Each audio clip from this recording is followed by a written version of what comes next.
ጉዳያችን ምንድነው? አሁን የምንጾምበት ስለዚህ ነገር ጾም የምንልበት ጉዳይ አለ ነው? መደበኛ ስለሆነ በየዓመቱ የሚገባ በየዓመቱ የሚወጣ ስለሆነ ብቻ ነው?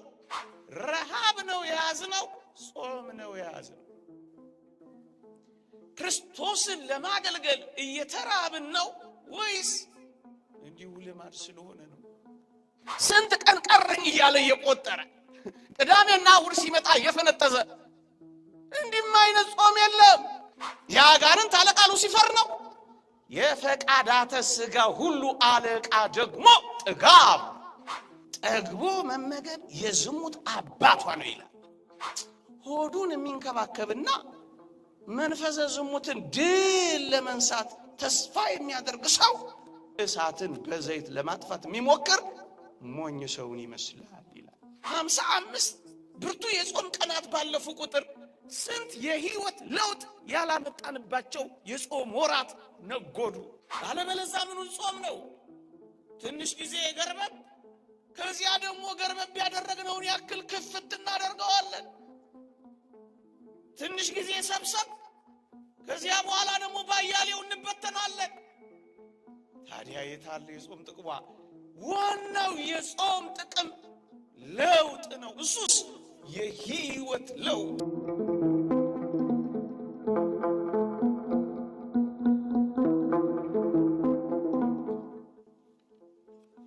ክቡር አባታችን መጋቤ ሐዲስ አባ ገብረ ማርያም የገዳማችን የስብከተ ወንጌል ኃላፊ፣ ክቡራን አበው መነኮሳት፣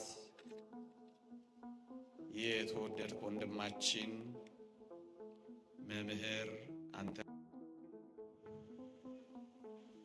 የተወደድሽ እህታችን ዘማሪት ፍቅርተ፣ የገዳማችን የአምደ ሃይማኖት ሰንበት ትምህርት ቤት ደቀ መዛሙርት፣ የተወደዳችሁ የእግዚአብሔር ቤተሰቦች እንደምን ሰነበታችሁ? እንደምን አላችሁ? አሜን። በቸርነቱ የጠበቀን በአጸደ መቅደሱ የሰበሰበን እንደ በደላችን ያልከፈለን እንደ ኃጢአታችንም ያልተቆጣጠረን ምሕረቱን ያበዛልን በፊቱ መታመናችን በጎደለ ጊዜ ሁሉ የታመነልን አምላካችን አባታችን መድኃኒታችን ልዑል እግዚአብሔር ዘላለማዊ ስሙ የተመሰገነ ይሁን። ለቀደምት አበው ለነቢያት፣ ለቅዱሳን ሐዋርያት፣ ለሐዋርያውያን አበው ለሊቃውንት የገለጸውን ጥበብና ምስጢር ለሁላችንም ይግለጽልን። አጠር ላለች ደቂቃ ብዙዎቻችን ከተለያየ ስፍራ ስለመጣን እንዳናስመሻችሁ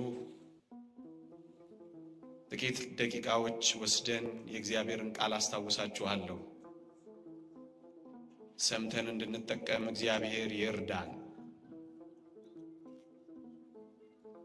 ስለምን እንጾማለን በሚል ርዕስ እንማራለን። ጾም የጀመርንበት ሱባኤ የያዝንበት ሳምንት በመሆኑ ከዚህ ከጾማችን ተጠቃሚ እንድንሆን ስለምን እንደምንጾም እንድናውቅ የጾማችንንም ዓላማ እንድንረዳ የምታውቁትን ደግሞም ብዙዎቻችሁ የምትኖሩበትን ጥቂት መንፈሳዊ ሐሳቦችን ብቻ አስታውሳችኋለሁ። እግዚአብሔር ከሁላችንም ጋር ይሁንልን። አሜን። በቅዱሳት መጻሕፍት ስለ ጾም በተጻፉት አንቀጾች ሁሉ የጾም ጥቅሞች፣ የእግዚአብሔር ሰዎች በጾም ምክንያት ያገኙት በረከቶች አብረው ተጠቅሰዋል። እነሱን ቀደም ብዬ አሰማችኋለሁ። በመጽሐፍ ቅዱሳችን ላይ በርካታ ጥቅሞች፣ በርካታ በረከቶች ቢኖሩም እኔ በዋናነት ጥቂት ነጥቦች ላይ ብቻ አተኩራለሁ።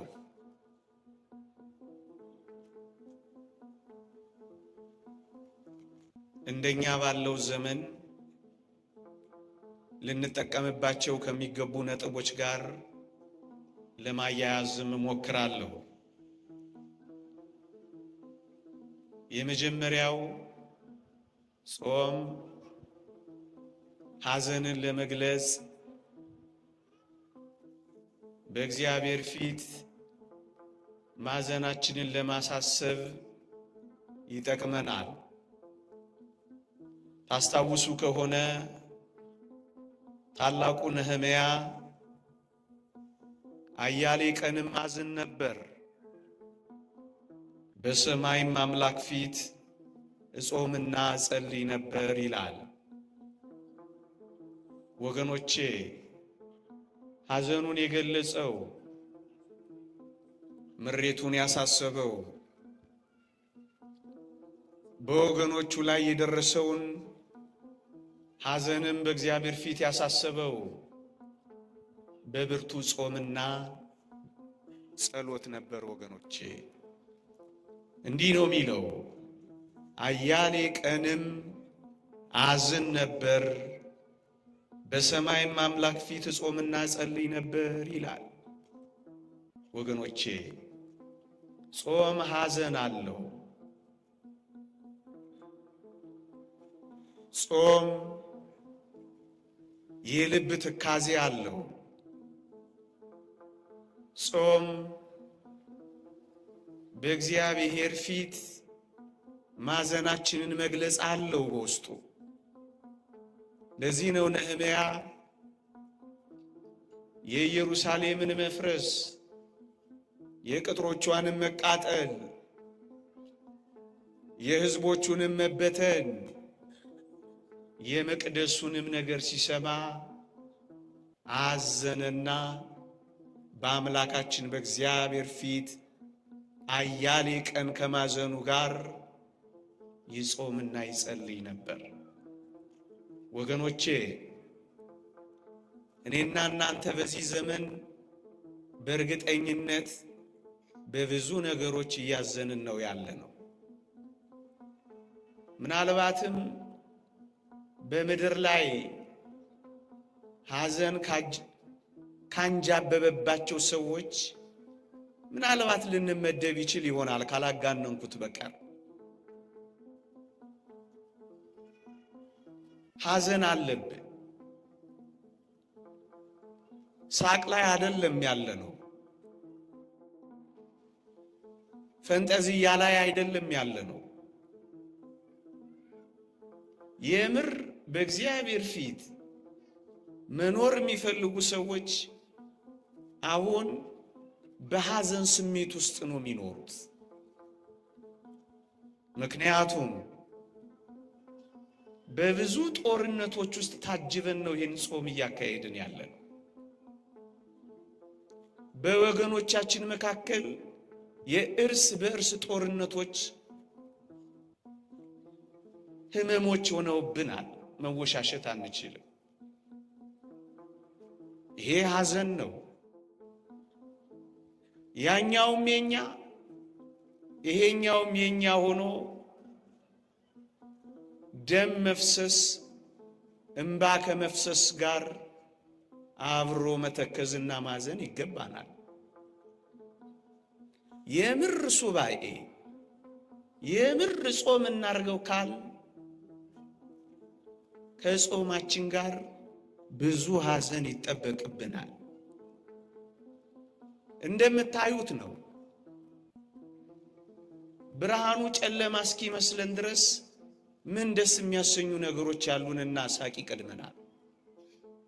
ሆድ ለማባስ እናንተን ጥልቅ ሐዘን ውስጥ ለመክተት የበራውን ፊታችሁን ለማጨለም ደስታችሁን ለማጨፍገግ ፈልጌ ግን አይደለም። እውነቱን ግን ዋጥ ማድረግ አለብን። ሐዘን አለብን።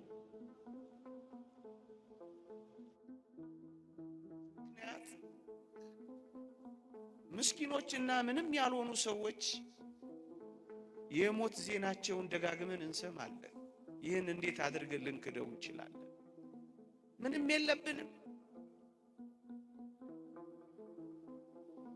ስለዚህ ኦርቶዶክሳውያን የእውነት ጾማችን ከሐዘን ጋር ነው? ሐዘን አለብን ነው? ስለታወጀና መደበኛ ኖርማል ስለሆነ ነው እያሳለፍን ያለ ነው? ጾማችን፣ ሱባያችን፣ መራባችን ለውጥ እንዲያመጣ ከፈለግን የምር ማዘን አለብን። በቤተ ክርስቲያናችን መካከል ደስ የሚያሰኙ ነገሮች አንሰማ።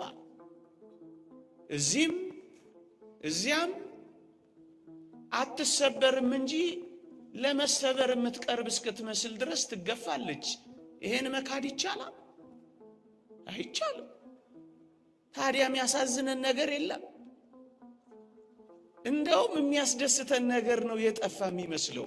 አንዳንዶች ይሄን ለመካድ ሲሞክሩ እጅግ ያሳፍራል። እኛ እኮ ደስታ ጠልተን አይደለም፣ ሳቅ ጠልተን አይደለም። እውነቱ ግን ሐዘን ነው ያለብን። ብዙ ወጣቶች ከኛ ጋር መኖር እንደማይፈልጉ ታውቃላችሁ። ስደትን እየመረጡ ብዙዎች እዚህ ቅርባችን ኢሚግሬሽን እንደሚሰለፉ ታውቃላችሁ። ምን ይሄን መካካድ ይቻላል? አይቻልም። እና ሐዘን የለብንም? አለብን። ምኑን አንስተን ምኑን እንተዋዋለን? ታዲያ ይሄን የምር እያዘናችሁ ነው የምትጾሙት? እስኪ በዓላማ ሐዘን አለብን። ይሄንን ሁሉ እያሰብን የገለጽኩትንና ያልገለጽኳቸውን ደግሞም ከቤታችሁ ደግሞም ከኑሯችሁ ደግሞም ከጓዳችሁ ደግሞም አፍንጫችሁ ስር ካሉት ህመሞችና ስቃዮች ቁስሎች ተነስታችሁ ማዘን አይገባል። አያችሁ፣ አያሌ ቀንም አዝን ነበር፣ በሰማይ አምላክ ፊት እጾምና እጸልይ ነበር ይላል። ሳይበሉ ለሚያድሩት፣ መጠጊያተው ለሚንከራተቱት፣ የነገ ተስፋቸውን ጭርምት ኩርምት ብለው ተጠብሰው ለሚያስቡት፣ ለሚቀጥለው ትውልድ ጭምር ማዘን የለብንም? እንግዲያውስ የምር እግዚአብሔር የሚቀበለው ሱባኤና ጾም እንዲሆን ከፈለገን ማዘን እንጨምርበት፣ ልምድ አናድርገው። አንደኛ። ሁለተኛ፣ በቅዱሳት መጻሕፍት የምር ይጾሙ የነበሩ ሰዎች በጾማቸው ምን ያደርጉ እንደነበር ታውቃላችሁ?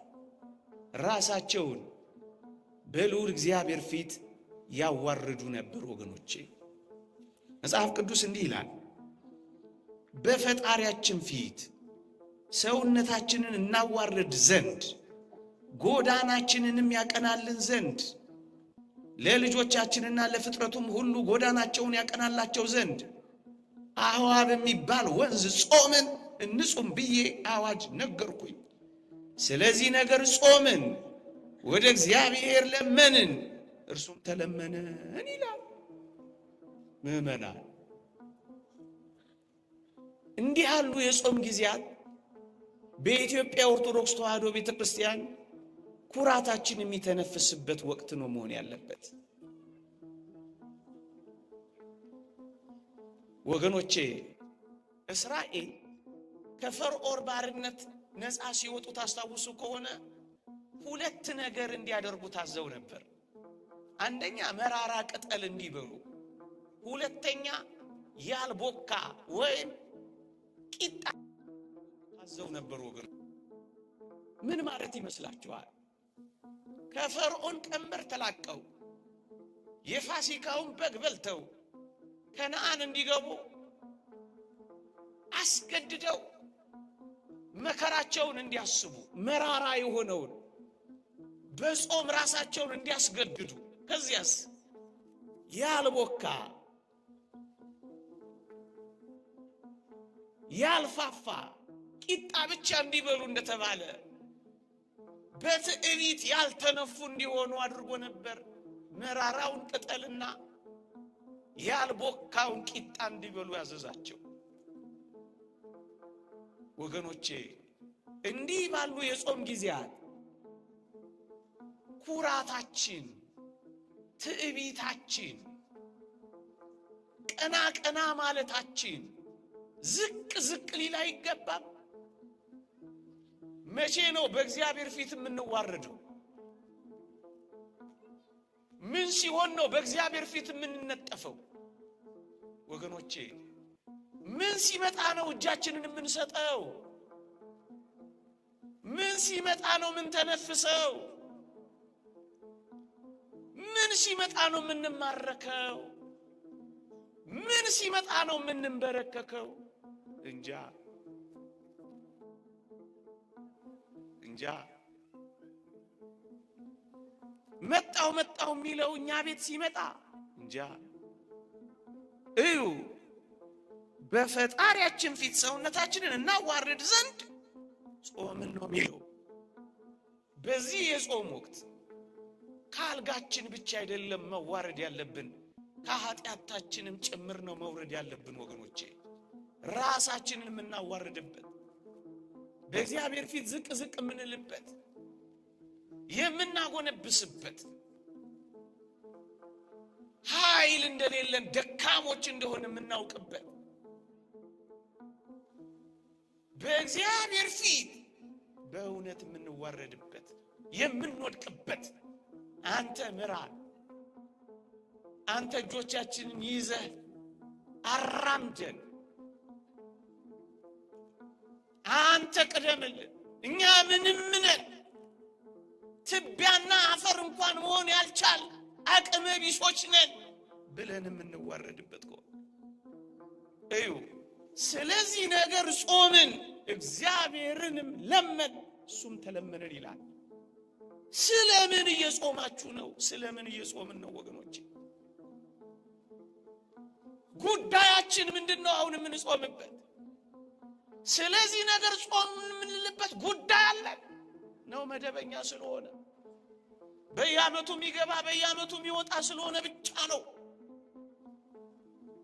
እየተራብን ያለን? ረሃብ ነው የያዝነው? ጾም ነው የያዝነው? ክርስቶስን ለማገልገል እየተራብን ነው ወይስ እንዲሁ ልማድ ስለሆነ ነው? አሁን በእግዚአብሔር ፊት የምንዋረድበት ጊዜ ካደረግነው እንድንበታለን፣ ልመናችን ይሰማል። ስለዚህ ነገር ጾምን፣ እግዚአብሔርን ለመንን፣ እርሱም ተለመነን ይላል። እዝራ ነው ይህን የሚለው። እግዚአብሔር እንዲለመነን ከፈለጋችሁ፣ እግዚአብሔር እንዲሰማን ከፈለጋችሁ በእነዚህ የጾም ወራት የምር ራሳችንን በእግዚአብሔር ፊት እናዋርድ፣ በንስሐ እናዋርድ፣ ደካማ ነን ብለን እናዋርድ፣ ኃይል የሌለን ምንኛ ምስኪኖች ነን ብለን እናዋርድ፣ ደካማውን ምንኛ ረዳኸው ብለን ወደ እግዚአብሔር እናንጋጥ። ምን ኃይል አለ? እስኪ ተመልከቱ እንዴ! ምን የምንከላከልበትና ምን የምንድንበት ጉልበት አለ? ለእግዚአብሔር የምንነግረው ብዙ ነገር የለንም? አለን የለንም? እግዚአብሔርን የምንለምነው ገጽ ይበቃዋል? አይበቃው። እንተዋወቃለን እኮ። ታዲያስ እግዚአብሔርን የምር መለመን ከፈለግን ልክ እነ እዝራ እንዳደረጉት ራሳችንን ማዋረድ የለብን? ሁለተኛ የነቢዩ ዳንኤልንም ቃል አንብብላችሁ። ዳንኤል ሆይ አትፍራ፣ ልብህም ያስተውል ዘንድ ሰውነትህንም በአምላክ ፊት ይዋረድ ዘንድ ካደረክበት ከመጀመሪያው ቀን ጀምሮ ቃል ተሰምቷል፣ እኛም ስለ ቃል መጥቻለሁ ይለዋል። ከመጀመሪያው ቀን ጀምሮ ራስን ካዋረድክ በእግዚአብሔር ዘንድ ቃል ተሰምቷል አሉ። ወገኖቼ የዚህ ሁሉ ሕዝብ ቃል እግዚአብሔር እንዲሰማው ሁላችንም መዋረድ የለብንም ወገኖቼ። መቼ ነው በማህበር የምር የምናለቅሰው ተሰብስበን? አላያችሁ? የዛሬ 2 ዓመት ይመስለኛል እንዲህ አይነት አስደንጋጭና ከው የሚያረጉ ነገሮች መስማት አለብን። እግዚአብሔር ሊምረን አይገባም? ለኛ ምህረት አያስፈልግም? ለኛ የኃጢአት ስርየት፣ ለኛ ጥያቄ መሰማት አያስፈልግም? አያችሁ? እግዚአብሔር የሚሰማን ይልቁንም ራሳችንን ባዋረድን መጠን ነው። የምናዋርደው ደግሞ በጾም መሳሪያነት ነው ወገኖቼ። ሁለተኛ፣ ሶስተኛ ከበደላቸው ከኃጢአታቸው የሚመለሱ ሰዎች ሁሉ ይጾሙ ነበር ወገኖቼ።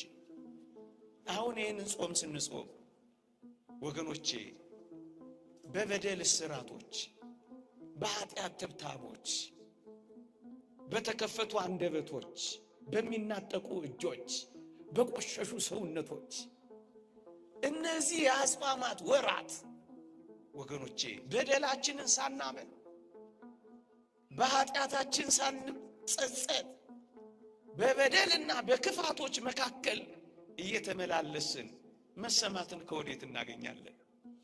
ጾም ወደ እግዚአብሔር የመመለሻ በድለናል ብለን በእግዚአብሔር ፊት የመነጠፊያ ጊዜያችንም አይደለም። ስንቶቻችን በንስሐ ሕይወት ገጥመነዋል እንዴ? እንድንሰማ ተቀባይነት እንድናገኝ መንገዱ ይሄ ከሆነ ታዲያ ጾማችን የመመለሻችን እንዲሆን አናደርጋት? በጣም ቀላል። ከእግዚአብሔር ጋር በድለናል ብለን ንስሐ መግባትና መታረቅ ብቻ። እንዲህ ይላል እግዚአብሔር ቃል፣ ላንብብላችሁ። ውሃ ቀርተው በእግዚአብሔር ፊት አፈሰሱ፣ በዚያም ቀን ጾሙ፣ በዚያም እግዚአብሔርን በድለናል አሉ። ጾም በደልን ማመኛ፣ ጾም እግዚአብሔርን ደጅ መጥኛ፣ ጾም በንስሐ ምክንያት ለኃጢአት መካሻ ጊዜ ካልሆነ ታዲያ ምንድን ነው? እንዲሁ መደበኛ ልማድ፣ እንዲሁ ሰዓት ሲደርስ መብላት፣ እንዲሁ ቀን እየጠበቅን ዓመት ይሄን ማድረግ ሳንመለስ ስንት ጥያቄያችሁ ሳይመለስ ስንት ጾም አለፈ። የጾም ውጤቱ የሚታወቀው የመንፈሳዊ የሕይወት ለውጥ ስናመጣ ነው። 55 ብርቱ የጾም ቀናት ባለፉ ቁጥር ስንት የሕይወት ለውጥ ያላመጣንባቸው የጾም ወራት ነጎዱ። እመኑኝ፣ ይሄ 55 ቀን ካለቀ በኋላ የሕይወት ለውጥ እናመጣለን። ቅዱስ ዮሐንስ አፈወርቅ የጾም ውጤቱ የሚታወቀው የሕይወት ለውጥ ስናመጣ ነው ይላል። አለበለዚያ ምኑን ጾም ነው? ትንሽ ጊዜ ገርበብ፣ ከዚያ ደግሞ ገርበብ ያደረግነውን ያክል ክፍት እናደርገዋለን። ትንሽ ጊዜ ሰብሰብ፣ ከዚያ በኋላ ደግሞ ባያሌው እንበተናለን። ታዲያ የታለ የጾም ጥቅሟ? ዋናው የጾም ጥቅም ለውጥ ነው። እሱስ የሕይወት ለውጥ። ተናጋሪዎች ጭምቶች ሲሆኑ ለውጥ ነው። ኃያላን ደካሞች እንደሆኑ ሲያስቡ ለውጥ ነው። ወዲህ ወዲያ የሚሉ ሲወሰኑ ለውጥ ነው። ከትንሿ ነገር ጀምሮ የሕይወት ለውጥ በድለናል ብለው ሲያምኑ የሚያመጡት ለውጥ ነው። ሶስተኛ፣ አራተኛ ያለምንም ጥርጥር ሁላችንም አንድ ደግሞ ተጋድሎ አለብን ወገኖቼ። ክርስቲያን እንደመሆናችን ይልቁንም ደግሞ ከዛ ከፍ ብሎ ኦርቶዶክሳውያን እንደመሆናችን ከአጋንንት ጋር ገባንም አልገባንም ወደድንም ጠላንም ውጊያ ውስጥ ገብተናል። ደም ተቃጠናል። ትግል አለብን ከሰማያውያን ሰራዊት ጋር ተጋድሎ ይዘናል። ታዲያስ በምን ልናሸንፈው ይገባል? ወገኖቼ የሚታገሉን አጋንንት አይናቸውን ትኩር ብለው ቢያዩ ሊያጠፉ የሚችሉ መናፍስት እንዳሉ አታውቁ? ታዲያ ብቻችን እንዴት እንችላቸዋለን? ዝም ብለን እየተዋጋን ይሆን እየወደቅን ያለ ነው? የሰራዊቱን አለቃ ከኋላ አድርገን እኛ ፊት እየሮጥን ይሆን እየወደቅ ነው? የታል እጃችሁ ላይ የምር መሳሪያ? እንዲህ ይላል ማር ይስሐቅ፣ ክፉ ባላጋራ ሰይጣን ከሰው አንዱን ጾም ሲጾም ያየው እንደሆነ ይፈራል። ጌታ በቆሮንቶስ ገዳም ያሳፈረውን ማፈሩን የነሳውን ድል መንሳቱን ያስበዋል። ሊቀ ካህናት ከሚሆን ከጌታ በተሰጠን በጾም ኃይሉ ትደክማለች። ከዚህ ከጾም የሚጸና መንጋሻ አለ። ከአጋንንት ጋር ለመዋጋት ለልቦና ጽናትን የሚሰጠው እንደ ጾም ያለ ምን አለ? ይኸውም ክብር ይግባውና ክርስቶስን ለማገልገል መራብ ነው ይላል። እና በምን ትዋጉታላችሁ? በንጹህ ጾም ካልሆነ እንዴ? ነብዩ ዳዊትስ ያለውን አልሰማችሁም? አጋንንት ሲያስጨንቁኝ ማቅ ለበስኩ፣ ነፍሴንም በጾም አደከምኳት፣ ጸሎቴም ወደ ብብቴ ተመለሰ ይላል። አጋንንት ሲያስጨንቁኝ ማቅ ለበስኩ። አጋንንት እየተዋጉን ነው፣ ምንም ጥርጥር የለውም።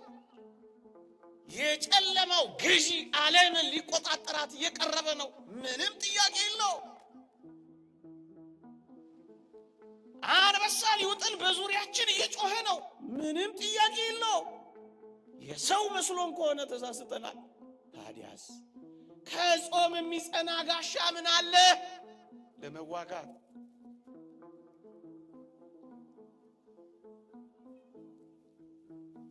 ስለምን እንጾማለን?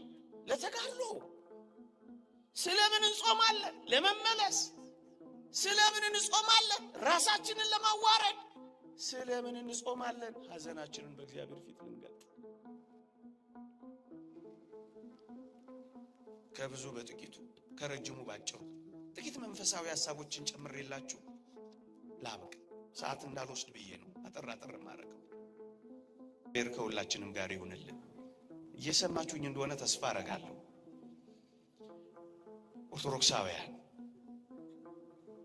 ይዘናቸው ልንሄድ የሚገቡን ጥቂት ቁም ነገሮች ከነዚህ ጋር አንዳንድ ሐሳቦችን ልጨምርላችሁ። አንደኛ፣ አደራ ብዙ በመመገብ እንጂ በመጾም ክርስቶስን ለማገልገል በመራብ በምናደርጋቸው የአጽዋማት ጊዜያት በመራባችን በመጾማችን ደካሞች እንዳንሆን ልንነግራችሁ እንወዳለን። ብዙ መብላት እንጂ ሕዋሳትን የሚያደክመው ብዙ መጾም ሕዋሳትን አድክሞ አያውቅ። ዓለሙ ገልብጦ እንዳይነግረን እኛም በዚህ ሁኔታ እንዳንረዳው ነው። በጣም ብዙ የተመገቡ ሰዎች አይደሉም ምን በበሽታ የተጠቁት ሕዋሳቸው የደከመው ነው እኮ። ወገኖቼ ከዳን እስከ ቤርሳቤ የገዛው ንጉሥ ዳዊት ብርቱ ጿሚ እኮ ነበር። ቅድም አነበብኩላችሁ አይደለም? ሰውነቴ ቅቤ በማጣት ከሳ ያለው እሱ አይደለም? ነፍሴን በጾም አስመረርኳት ያለው ከዳን እስከ ቤርሳቤ የገዛው ንጉሥ ዳዊት አይደለም? አያችሁ፣ እንዲህ አይነቱ ብርቱ ንጉሥ በጾም ነው ብርቱ የሆነው። በጾም ትነግሳለህ ክርስቲያን ሆይ። እንዴ ከለዳውያንን በደንብ አድርጎ ተጽዕኖ ያሳደረባቸው ደግሞም የተቆጣጠራቸው ነብዩ ዳንኤል እኮ ጾማሚ ነበር ወገኖቼ። የሚጾም ሰው ደካማና ለፈስፈስ የሚሆን እንዳይመስላችሁ እዩ። ነብዩ ዳንኤል በዚያ በምርኮ ምድር በሀገሩ ልማድ ሽቶ እየተቀባባ አይደለም ድል ያደረገው። እየጾመ ነው ያሸነፈው። ማሸነፍ ከፈለጋችሁ በኮስሞቲክስ ብዛት አይደለም እናሸንፈው፣ ነፍሳችንን በጾም በማስዋብ ነው። ይሄው የሚነግረን እሱ ነው። በጥበብና በማስተዋል የበለጸጉት በራእዮችና በህልሞች የዳበሩት እነዚያ ሶስቱ ሕፃናት በላተኞች እንዳልነበሩ አታስታውሱ? የበላና የተማረ እንግዲህ ሞክሩት፣ ሊሆን ይችላል አንደኛው። ግን እውነቱን እንነጋገር ከተባለ እንደ እግዚአብሔር ቃል አስተዋዮች፣ ጥበበኞች፣ በጣም ንቆች የነበሩት በጣም ብዙ የሚበሉት አይደሉ። እንዳትሳሳቱ። እደክማለሁ፣ ላንቁሶ ሆናለሁ፣ እልፈሰፈሳለሁ እንዳትሉ። መንፈሳችሁ ንቁ የሚሆነው በጾማችሁና በተራባችሁ ቁጥር። ማለዳ ላይ ትደነዝዛላችሁ፣ 6 ሰዓት ላይ ትንሽ ትነቃላችሁ። ሳትበሉ ትንሽ ከቆያችሁማ ነገሩ ሁሉ የሚገለጥላችሁ ትሆናላችሁ። ጥርት ይላል ነፍሳችሁ። ወገኖቼ ጾማችንማ እውነተኛ ሲሆን መክሳት የለውም፣ ወፍረዋል። መጥቆር የለውም፣ አብርተዋል። መደንዘዝ የለውም፣ ንቁ ሆነዋል። አልደከሙም፣ በርትተዋል። እውነት እንነጋገር ከተባለ በአጭር ያልተቀጡት ብዙ ዘመን የጠገቡት እኮ ጾማኞች ናቸው። አባ ጳውሊ ከ100 ዓመት፣ አባ አንጦንስ ከ90 ዓመት በላይ፣ አባታችን አባ ዜና ማርቆስ ከ140 በላይ ጾሚዎቹን የሰነበቱት በላተኞቹስ እሱንማ ታውቁታላችሁ። ምን እነግራችኋለሁ። ለዚህ ነው የእግዚአብሔር ቃል ስደክም ያን ጊዜ ኃይለኛ እሆናለሁ ነው የሚለው። መንፈሳዊ ሰው ሲደክም ኃይለኛ ነው የሚሆነው። እጁ ኃይለኛ ነው የሚሆነው። ይጸልያል። ቃሉ ኃይለኛ ነው የሚሆነው። እሳት ይተፋል። እኛ በቁም ነገር የምር ያዝነው ስለማይመስለን እኮ ነው። ይኸውላችሁ ወገኖቼ በጾምና በጸሎት መድከም የለም። ለምን? ስንጾምና ስንጸልይ ጌታችን አብሮ ከኛ ጋር መስራት ይጀምራል። ከእግዚአብሔር ጋር ሆኖ ማን ይደክማል? ከእግዚአብሔር ጋር ሆኖ ከእግዚአብሔር ጋር ሆኖ ማን ይሸነፋል? እያችሁ እግዚአብሔር ከእናንተ ጋር እንዲሰራ ከፈለጋችሁ እናንተ በጸሎትና በጾም ድከሙ። ሌላ አንድ ነጥብ ልጨምርላችሁ። የምር እንደው እነዚህን ጊዜያት ጠለቅ ብሎ ማሰብ ከተፈለገ ምግብን መተውን የሚለማመድ ሰው ወገኖቼ ይህን ዓለም ለመተው ቅርብ ነው፣ በጣም ቅርብ ነው የሚሆነው። ይህን ዓለም ለመተው ወገኖቼ የዓለም ትልቁ አጀንዳ የምግብ ሰብል አይደል? ፉከራውን ሰሙ ይችላላችሁ፣ ወይንም ትክክል ሊሆን ይችላል። በዓለም እይታ በዓለም ላይ የመጀመሪያው በምግብ ሰብል ራስን መቻል ምግብ ነው ዋናው ነገር። በልተሻል፣ ስንት ሰዓት ላይ ትበላለህ? ምን ትበላለህ? የት እንብላ? ወሬው ሁሉ እንብላ ነው። ምድር ላይ ምግብ ነው ሁሉም ነገር ወሬው ወገኖቼ። የዓለም መመዘኛ ስንት ካሎሪ ትበላለህ ነው። በቃ ምግብ ነው። ከምግብ ሀሳብ በላይ ስትሆን ምግብን መርገጥና መናቅ ጀምሮ ሀብት ከመናቅ በፊት የሚቀድመው ምግብን መተው ነው። ይሄንን ነው አሁን የምንለማመደው። ይሄንን በጥልቀት የሚለማመድ ሰው ቅርብ ነው የሚሆነው ያልኳችሁ ለዚህ ነው። ትኩረቱን ከምግብ ላይ ያነሳ።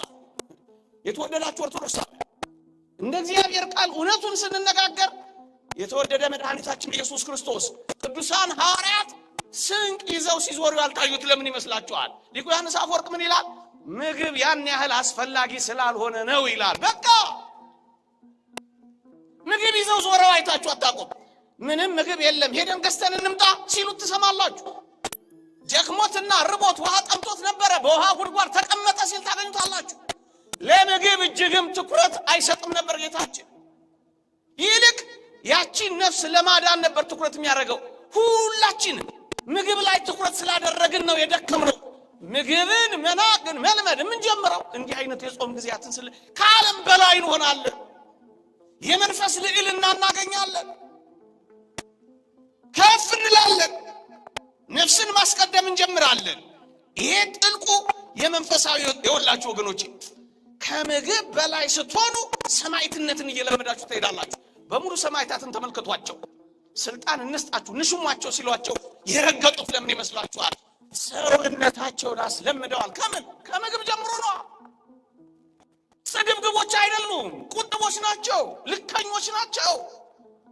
ከዛስ የትኛውንም ነገር ለመግጠም ወደ ኋላ አፈገፍጉ። ለምን? ከምግብ በላይ ናቸው ወገኖቼ። ፍርሃት ይውላችሁ፣ ከምግብ በላይ የሆነ ሰው ፍርሃትን አስወግዶ ይጥላል። አይፈራ፣ አያፍርም። እውነትን ከመናገር ፈቀቅ አይልም። ምግብ ነው የዓለም ዋናው ጉዳይ። ገንዘብ ቢገኝ ለምግብ ነው፣ ሌላ ለምንድን? ምናልባት ጌጣጌጥ ለመግዛት ነው። ሰዎች ለዚህ ዓለም የምንታመመው በዋናነት በምግብ ጉዳይ ነው። የእውነተኛ ጿሚዎች ስንሆን ግን ከዚህ ሐሳብ በላይ ነው ምን ሆነው። ነብዩ ኤልያስንና መጥምቀ መለኮት ቅዱስ ዮሐንስን ተመልከቷቸው። ያኛው አካብን ይሄኛው ሄሮድስን ሳይፈሩ ሊገስጹት ለምን እንደነበር ታውቃላችሁ? አይበሉም ነበረ። አይበሉ በረሃኞች ነበሩ። ለዚህ ነው አጥብቀው ሲገስጹ የሚታየው። ለምን? እኛ ፈሪዎች ሆን በላተኞች ሆና ኧረ ልኑርበት።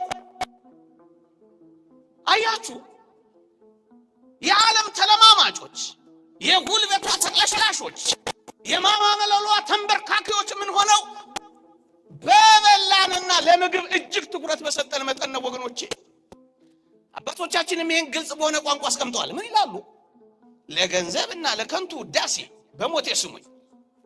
ለገንዘብና ለከንቱ ውዳሴ የሚያዘነብል ጽኑ የሆነ ፍላጎት ከሌለን ሞትንም ሆነ ድህነትን አንፈራም። ለምንድን ነው ፈሪዎች የሆነው? ድህነትንም ሞትንም ለምንድን ነው የምንፈራው? ከፍ ያለ ግምት ስለሰጠን ነው። ደግሞ እኮ አጭሩ የምግብ ጣዕሙ የምግብ እይታው በጣም አጭር እንደሆነ ታውቃላችሁ። ለአጭሩ ነው ረጅሙን እየቀየርን ያለ ነው። አጭር ስትል ምን ማለት ነው ካላችሁ እዩ፣ የምግብ እይታው በጣም የሚስበን እኮ ከእጃችን አንስተን አፋችን ውስጥ እስክንከተው ድረስ ነው። እውነት አሰብ ከዛ በኋላ ይታያል። ምን ያክል አጭር ነው ከእጅ እስከ አፍ። ጣዕሙማ የበለጠ እኮ በጣም አጭር ነው። ከምን እስከ ምን? ከምላስ እስከ ጉሮሮ እኮ ነው። እንዲህ ላለው ያጭር አጭር ነገር እኮ ነው ዘመናችንን ሁሉ ተጣምጠን ምን ኖረው።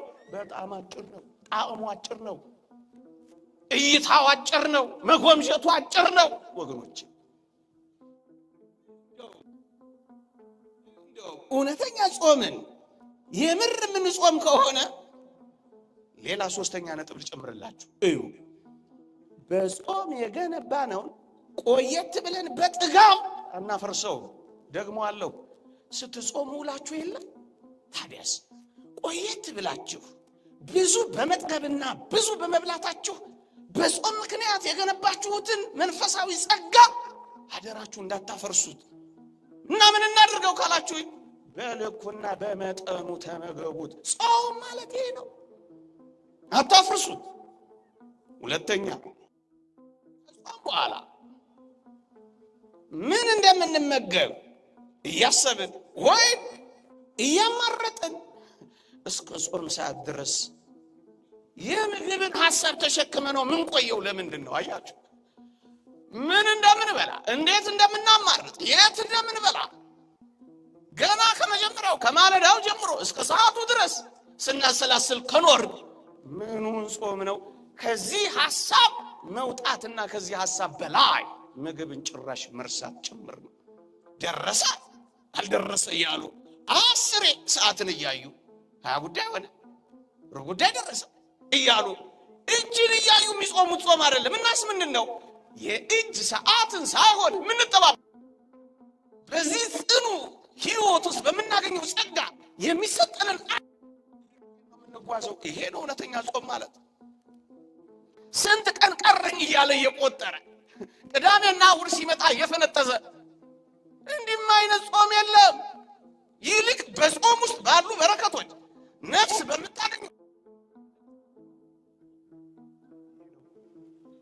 እንደውም አንድ ጊዜም ተነጋግረናል። የምር የምንጾም ከሆነ ስጋና ቂቤ ወይም አሳ ብቻ መተው አይደለም፣ የምንወደውን ነገር እንኳን ሳይቀር መተው ነው። ሽሮ ነው ለአንተ ምርጥ፣ እሱንም ጨምርቶ ለዚህ እኮ ነው ማለፊያ እንጀራም ጭምር አልበላሁም የሚለው። እውነተኛ ጿሚዎች ማለፊያ ነገር የላቸው። ይሄ በአንድ ጊዜ የሚደረስበት ላይሆን ይችላል፣ ግን አስቡበት። ቀስ በቀስ ትንሽ ነገር እየቀመሱ ነው የሚኖሩት። ጾም ማለፊያ ነገር እንኳን አልቀመስኩም ይላችኋል። ይሄ የምንወደውን ነገር ፌቨራይት የሆነውን ነገር እንኳን መተው ነው። በጣም የሚደንቀው ግን አባቶች አንድ አስደናቂ ምክር ይመክራሉ። ምን ይላሉ? የጾም ሰዓት እንኳን ሲያበቃ አትጣደፍ ይላሉ። አትጣደፍ፣ ከምግቡ በላይ መሆንን አሳይ። እንዴት? ምግብህን አስቀምጥና መጀመሪያ ልጸልይ፣ ከዛ በኋላ አበላለሁ ብል ጸልይ። ከዛስ እንደገና ምግብህን አስቀምጥና አንድ የመጽሐፍ ቅዱስ ቃል አንብበል፣ ምግብ ይቀመጥ። ከምግብህ ሐሳብ በላይ መሆንን አሳየው። የመጽሐፍ ቅዱስ ቃል አንብብ፣ ተመገብ። መጀመሪያ ነፍስን መግባል። ከዚያስ አሁን ልብላ አትበል። እንዲያውም እንዲህ ብለህ ምግቡን አሳፍረው። ምን ብለህ? ትንሽ ደግሞ ያነበብኩትን ቃል ላሰላስለው ብለህ ተመሰጥበት። ምን ማለት ነው? ከምግብህ በላይ ሁንበት። ጨምረህ ለተወሰኑ ደቂቃዎች አምላክህን አክብርበት። እሱ ነው የሚሉት። እኛ ጾም ምን ረሃብ ስሜት ሊሰማን ይገባል። ጌታችን በወንጌል ከጾመን በኋላ ተራበ ነው የሚለው። የተወደዳችሁ ኦርቶዶክሳውያን እውነተኛ ጾም ረሃብ ሊከተላት ይገባል። እንደውም አንድ አባት ዮሐንስ ዘሰዋስው የሚባል አባት ምን ይላል? የአጋንንት አለቃ የወደቀው ሉሲፈር ነው ይላልና የፈቃደ ሥጋ አለቃ ደግሞ ይላል ሆዳምነት ነው ይላል፣ ጥጋብ ነው ይላል። የእግዚአብሔርን ቃል አላነበባችሁም? ይህ ሽሩን ወፈረ፣ ረገጠ፣ ደነደነ፣ ሰባ ይልና አምላኩንም ረሳ ይላል። ጥጋብ እግዚአብሔርን እንዳስረሳ ምድርን አታዩ። ጥጋብ እኮ ነው ያስረሳቸው። የአጋንንት አለቃ ሉሲፈር ነው። የፈቃዳተ ሥጋ ሁሉ አለቃ ደግሞ ጥጋብ። ጥጋብ ከመጣ የማይመጣው ጉድ የለም። ዝሙት የሚመጣው ለዛ ነው። ልበ ደንዳናነት የሚከተለው ለዛ ነው። ለምንድን ነው ብዙዎች ሲነገራቸው የማይሰሙት ደንዳና የሆኑት ካላችሁኝ? ጥጋብ ነው፣ ሆዳምነት ነው፣ ስግብግብነት ነው። መች የድሃ እንባ ይታያቸዋል? ለምን? ከጠገብክ እግዚአብሔርን መርሳት አይቀሬ ነው። የሚኖረው ወገኖቼ የሚራብ ሰው በሞቴ ስሙኝ፣ የሚራብ ሰው አቅሙንና ድካሙን ስለሚያውቅ ከመታበይና በራስ ከመተማመን ይልቅ ወደ አምላኩ ይገሰግሳል። ስንራብ ድካማችንን፣ አቅመ ቢስነታችንን፣ ኃይል የሌለን ምስኪኖች መሆናችንን እንረዳለን። ከዛስ እንዴት ትዕቢት ይዘናል? እኔ ምንኛ ደካማ ነኝ ማለት እንጀምራለን ወገኖቼ። አያችሁ በረሃብ ምክንያት ምንኛ ወደ አምላካችን ልንገሰግስ እንደምንችል፣ ወደ ኃይላችን፣ ወደ ረዳታችን፣ ወደ አጋዣችን፣ ወደ ጉልበታችን እንገሰግሳለን። ለምን? በመድከማችን ምክንያት አቅመ ቢስና ኃይል የሌለን መሆናችን ይገባናል። ለዚህ ነው ወደን ፈቅደን ክርስቶስን ለማገልገል መራብ እንዳለው ማር ይስሐቅ፣ እኛም ወደን ፈቅደን የምንራበው ለዚህ ነው። እንደውም አባቱ ይኸውላችሁ ምን ይላሉ? ብርቱ ጸሎት መጸለይ የሚፈልግ ሰው እንደውም ሊቁ ዮሐንስ አፈወርቅ እንደሚለው በምሽት ሰዓት ተንበርክከህ የአምላክህን ስም ልትጠራ ስትል ሆድህ እንዳይከብድህ ሆድህን በልኩ ሙላው ይላል። እንኳን በአጽዋማት ወራት በሌሎችም ወራት ጸሎታችን በደንብ እንድትደረግ ከፈለጋችሁ ሆዳችሁን ባዶ አድርጓል። ምን ማለት መሰላችሁ? በጥጋብ ሆድ ሲከብድ መጸለይ ስለማይቻል እኮ ነው። እንደውም ይውላችሁ በጥጋብ ምክንያት እንባ ይደርቃል። ሆድ ሲጎድል በብዙ ጾም መካከል የእንባዎች ምንጭ ይፈልቃል ይላል ዮሐንስ ዘሰዋስው። በእግዚአብሔር ፊት የእውነት ለመዋረድ ከልብ የሆነ የመነጨ እንባን አፍስሶ በእግዚአብሔር ፊት ይቅርታን ለመጠየቅ እውነተኛ ክርስቶስን ለማገልገል መራብን ይጠይቃሉ ወገኖቼ። እንደውም አባቶቻችን ምንድን ነው የሚለው? በረሃብ የምትፈጸም ትንሽ ጸሎት በጥጋብ ወቅት ከሚደርሰው ብዙ ድጋም ይሻላል ይላል። በረሃብ ወቅት የምናደርሳት ትንሽ ጸሎት ትጠቅመናለች ወገኖች። ዝምተኛ ያረጋል። በጣም ዝምተኛ ነው የሚያረጋው። የሚጾም ሰው፣ የማይበላ ሰው፣ ጿሚ ሰው አፉን እንደፈለገ ዝም ነው የሚለው። አፉ ይዘጋል። ስለ በጎ እንኳን ማውራት አይችልም፣ ጸጥ ይላል። ለዚህ እኮ ነው አባቶቻችን ጭምትነት ህይወት የሚኖሩት። እዋቸው እነዚህ በጣም ብዙ ጊዜ ስጋ የሚበሉትን አራዊት ተመልከቷቸው። በጣም ተናዳፊዎች፣ በጣም ተተናኳሾች፣ በጣም ኃይለኞች አውሬዎች ነው የሚሆኑት። እነዚህ ምናምን ቅጠላ ቅጠል የሚቀምሱ ምስኪኖች ናቸው። አቀርቅረው ነው ይሄ እዋቸው። ተፈጥሮን እንኳን አታዩ። በእነዚህ ወቅት ትሑታን፣ በእነዚህ ወቅት አልቃሾች፣ በእነዚህ ወቅት ዝምተኞች፣ በእነዚህ ወቅት ሰማዕታት፣ በእነዚህ ውስጥ የሚራራ ልብ ይኖረናል። ይኸውላችሁ መራብን ስታዩ ለሚራቡት ደግሞ መራራት ትጀምራላችሁ። በጥጋቡ ስትኖሩ ግን መራራት ከቶም ቢሆን አይታያችሁ። ምን ማለት ነው? ይሄን ሐሳብ ተጠቅልለው እንደነዚህ አይነት አጽዋማት ወራት ድካማችንን ማወቂያ፣ አቅመ ቢስ መሆናችንን መረጃ፣ አምላካዊ ኃይሉን ለማግኘት ደጅ መጥኛ ነው የሚሆኑት። በቃ ክርስትና ጥልቅ ህይወት የሚሆነው እጅግ ብንጠግብስ ምን እንሆናለን? እሱን 1 ደቂቃ ወይ 2 ደቂቃ ውስጥ ብቻ ተናግሬ ያበቃል። በጣም የምር እግዚአብሔርን ደስ የሚያሰኝ መንፈሳዊ ህይወት ለመኖር ይፈልጉ። በተለይ ብርቱ የሆነውን እንደው ምን ይላል አንድ አባት በጣም የሚገርም ነገር ይናገራል። ምን ይላል? ጠግቦ መመገብ ይላል። ይኸውላችሁ ተሞክሮ የተፈተሸ የደጋግ ክርስቲያኖችን የህይወት ተሞክሮ ነው የምነግራችሁ።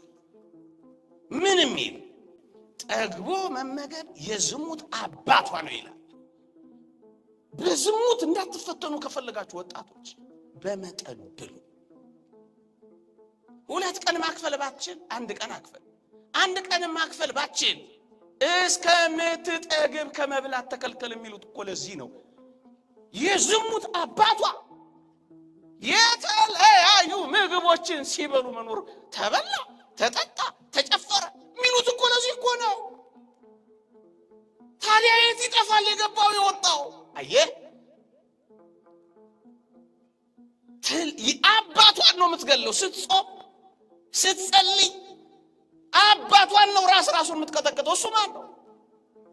ወዳምነትና ስግብግብነት። ከዛስ ዝሙትን ታጠፋዋለህ። በጾም ደግሞ ሆድን ስታስጨንቀው፣ በጾም የበለጠ የኖርክ ስትመጣ ደግሞ ንጽህናን ትጎናጸፋለህ። ወገኖቼ አብዝቶ ከመብላት ሰውነቱን ገጥቶ የሚኖር ሰው ከኃጢአት ይከለከላል ይላል ሃይማኖት አበው።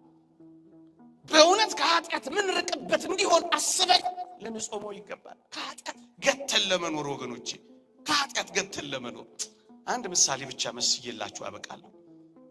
ያልኩትን ሰዓት ለመጠበቅ አብዝቶ የሚመገብ ሰው ወይም አብዝቶ የሚመገብ ሰውነት ስራው በአነዋወሩ ወይም በሰውነቱ ውስጥ በደረቅ እንጨት ውስጥ እንዳለ ነው ይላል አንድ አባት። የእንጨት ብዛት እሳትን እንዳያበዛው እንደዚሁም ልዩ ልዩ የሚሆኑ ምግቦችን መለዋወጥ ዝሙትን ያበዛዋል ይላል። እሳት እንደመልቀቅ ነው ይላል። በሞቴ እሳት የለቀቅንበት እኮ ነው። እንጨት ከበዛ እሳቱ እንደሚበዛ በጣም ምግብ ከበዛ ዝሙትም ይበዛል። ታዲያ ባንፈተን ነው የሚገርመን። እንደዚህ እየበላን እየጠጣን ታዲያ ምን እናድርግ? በልኩና በመጠኑ ነው። እንደውም አንድ አባቴን በተመለከተ ሆዱን የሚንከባከብና መንፈሰ ዝሙትን ድል ለመንሳት ተስፋ የሚያደርግ ሰው እሳትን በዘይት ለማጥፋት የሚሞክር ሞኝ ሰውን ይመስላል ይላል። እንዲያ ነው ነገሩ። ለምን እንጾማለን? ሐዘናችንን እንግለጥበት፣ በእግዚአብሔር ፊት እንዋረድበት፣ ልመናችንን የሚሰማበት እናደርግበት፣ ከአጋንንት ጋር እንታገልበት፣ ጥልቅ የሆነ ሰማዕታትን እንልመድበት፣ ዓለምንና ምኞቷን እንናቅበት፣ ከምግብ ሐሳብ በላይ ሆነን ዓለምን ለመተው እንንደርደርበት። ወገኖቼ ጥልቅ የሆኑ መንፈሳዊ ሐሳቦችን እንፈጽምበት። ይቆየን። ያስተማረን የመከረን አምላካችን እግዚአብሔር ክብርና ምስጋና ይግባው። በረከት ረድኤቱን ድል መንሳቱን ያጎናጽፈን። ለኢትዮጵያ ሀገራችን ለተዋሕዶ ሃይማኖታችን በእነዚህ በጾም ወራት በረከት ረድኤት ያምጣልን። አሜን።